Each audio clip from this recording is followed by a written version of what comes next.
What's up, you guys? Justin Rivas here, special outdoor edition of a lens review, kind of shootout. We're comparing two super wide options, one far more affordable, one far more expensive, but should be higher quality. And we're just going to talk a little bit about them, shoot some shots, get into it. So first up, we have the Panasonic 12mm f1.4 Leica Summilux. This thing is a beast, and it should be for $1,800 Canadian MSRP, and we're comparing that against, this is the 14mm 2.5. But what's special about this is I've thrown on this wide conversion lens, which effectively takes it out to 11mm at 2.5. Now, this combined setup is $600 Canadian, so 3 times the price. Will it be 3 times the quality? Well, it's f1.4, so that just gives options that this won't have. But I've been shooting a little bit with both these, and I'll say right now, if you want to see these in my real life vlog situation scenarios, I'll throw up 2 vlogs here. And this one right here is the 12mm, this guy right here.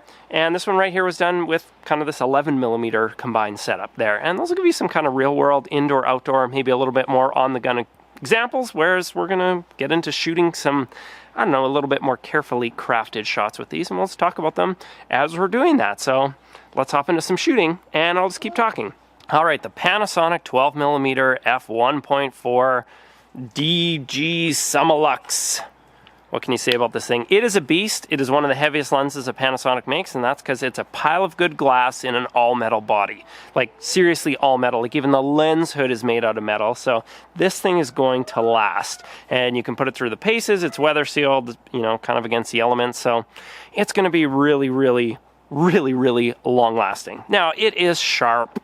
Like really, really, really sharp. And, you know, and it should be for that kind of money and the amount of glass that's in it. Being able to go all the way down to f4 gives these just kind of crazy background blurred shots, which are pretty hard to attain. One, with micro four thirds, which has less background blur than like full frame or even a crop sensor camera. And, you know, 2, being at 12mm, that's really, really wide to be able to kind of blow out that background. But it does a really, really nice job. Let's talk about autofocus performance. Now, the Leica at 1.4 is honestly not that great, but I think some of that is just how hard the camera is having to work to try and figure out that shallow depth of field. And so if you're using autofocus, you're probably going to step it down anyway to something maybe more like 2.8 or even f4.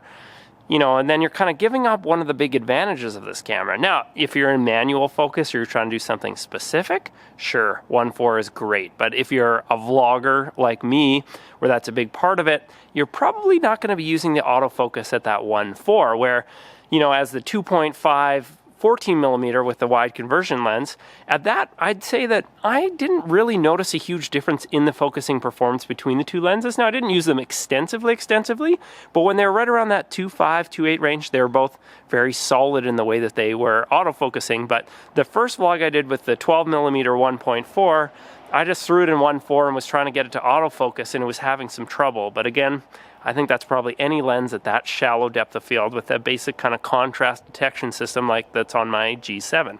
But overall, I would say I've been extremely, extremely impressed with this lens. Taken some photos with it. It's amazing, but on the video side, stuff just looks good.